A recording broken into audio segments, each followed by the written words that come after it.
Halloween night. The streets were alive with laughter, rustling candy bags, and the crunch of dry leaves under small feet. It was the kind of evening where shadows felt thicker, heavier. I was 15, too old for trick-or-treating according to my parents, but I still tagged along with my younger brother Ethan, under the excuse of keeping him safe. Really, I just wanted the candy. We had a map of our neighborhood in our heads. We'd walked it countless times. We knew every house, every porch light, every old grumpy neighbor who would give out raisins instead of chocolate. Halfway down Maple Street, something felt off. There was a house at the very end of the road. A 2-story Victorian with peeling green paint and a crooked porch. It wasn't there last week. It wasn't ever there. Ethan stopped. "Where'd this come from?" I shrugged, pretending to be casual, but my chest felt tight. I knew every inch of this block, and that house had never existed. The porch light flickered on, a dim yellow glow. Someone was home. "Bet they have good candy," Ethan whispered, already walking toward it. I followed, because letting him go alone didn't seem like an option. The air grew colder as we approached, colder than the rest of the street, like the warmth of the night couldn't cross an invisible line in the road. I tried to ignore the smell, rotting wood, damp soil, and something faintly metallic. The front door creaked open before we even knocked. A tall woman stood there. Her face was pale, almost gray. Her eyes, milky, like glass marbles. She smiled, but it didn't reach her eyes. "Happy Halloween." Her voice was low, drawn out, like she was trying to remember how to say it. Ethan held out his bag. "Trick or treat." Her hand disappeared into a large bowl by the door. When it came out, something dull thudded into his bag, not candy. It sounded heavier. I looked inside. It was a key. Old, rusted, with teeth worn almost smooth. I laughed nervously. "Cool. Thanks." The woman tilted her head, watching us. Then she whispered, so soft I barely caught it, "Don't lose it." We left quickly. Neither of us spoke until we were back under the safety of a street lamp.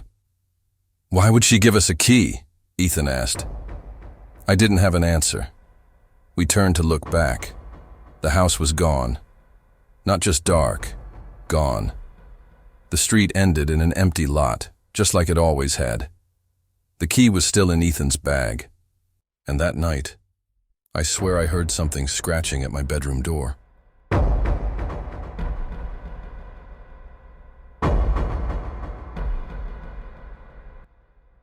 When I was 12, Halloween meant freedom. My parents let me roam the streets with my best friend, Maddie. No curfew until 10. We felt unstoppable. That year we went as a matching pair, skeletons, cheap plastic masks, glow-in-the-dark bones painted on black hoodies. We blended into the sea of costumes. That was the point. It was almost 9 when we ended up on Birch Lane. Quiet street. No traffic. Barely any lights on.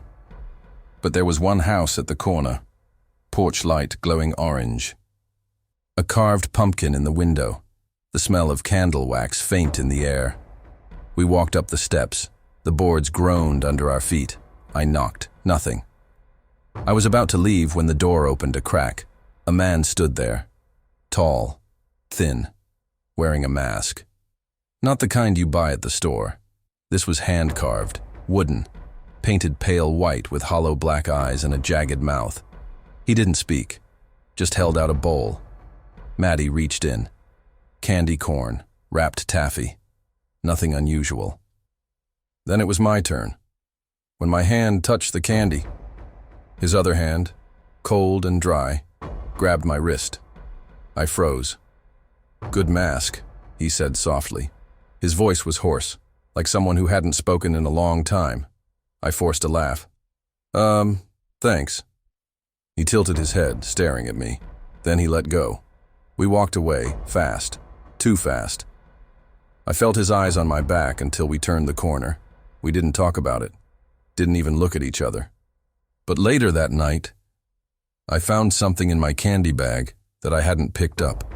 A mask, the same as his, wooden, painted pale white, with hollow black eyes and a jagged mouth. It was warm.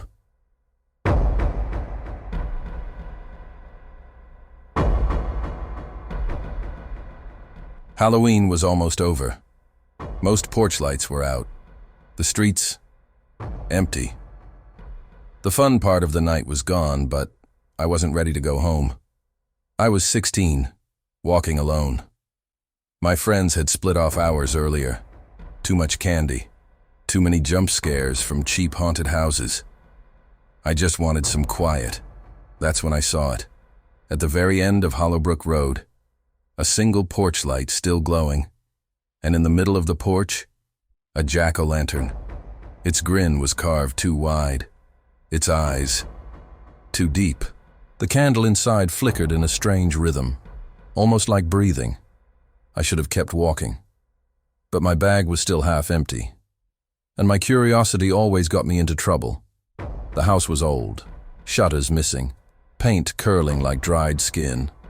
Every step up the porch felt heavier than the last. There was no candy bowl, no decorations, just the pumpkin. I crouched down, staring at it. The smell hit me, not the sweet burn of pumpkin and wax, but something sour, rotting. Then, the candle went out. I stood up fast, ready to leave, but the door opened. A man stood there, middle-aged, gaunt, wearing a faded flannel shirt and jeans. His face looked tired, but his eyes didn't blink. "Take it," he said. His voice was flat, empty. I glanced at the pumpkin. He nodded once. Slow. I shook my head, stepping back. He stepped forward. Not fast, just enough to make my chest tighten. "It's yours now," he whispered. "Don't make me leave it at your door." I didn't remember running, but I was suddenly at the end of the block. The house behind me looked darker, like the porch light had never been on. That night, I heard scratching at my window.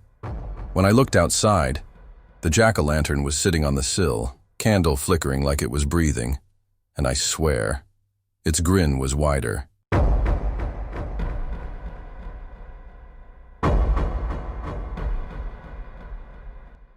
I was 9 the first time I went trick-or-treating without my parents. It was a big deal. At least to me. Just me, my neighbor Lucas, and our pillowcases for candy. We'd planned our route for days. We knew exactly which houses gave the best chocolate bars, which ones to avoid, and where the creepy old guy with the barking dog lived. It was cold that night, not just autumn cold. The kind of cold that clings to your skin, like it doesn't want to leave. By the time we got halfway through our list, our pillowcases were already heavy. Snickers, Kit Kats, mini Reese's cups. The good stuff. We kept going until the neighborhood felt empty. Street by street, porch lights went out. Costumes disappeared into warm houses. The night was settling into silence. But at the very end of Cypress Street, one porch light still burned. The house was small, tucked between two bigger ones. Its paint was chipped and faded, a dull yellow that looked gray in the moonlight. The windows were dark. But I swear I saw movement behind the curtain. Lucas looked at me, grinning like he'd found buried treasure. "One more," he said. "Always go for the last light. That's when you get the big stuff." We crossed the cracked walkway. The air changed. Warmer, but with a strange smell. Burnt sugar, and something sharp, metallic, beneath it.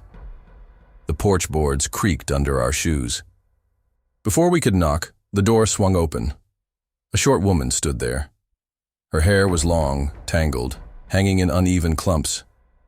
It almost covered her face, but I could see her mouth. She was smiling. Too wide, too many teeth. She held out a silver tray. "Happy Halloween," she said softly. Her voice had a strange sweetness to it, like she was trying to be gentle. On the tray, Wrapped candies. Bright red wrappers, the paper shiny under the porch light. The kind I'd never seen before. Lucas grabbed two. I took one. "Go on," she said, tilting her head. "Try it." We exchanged a look.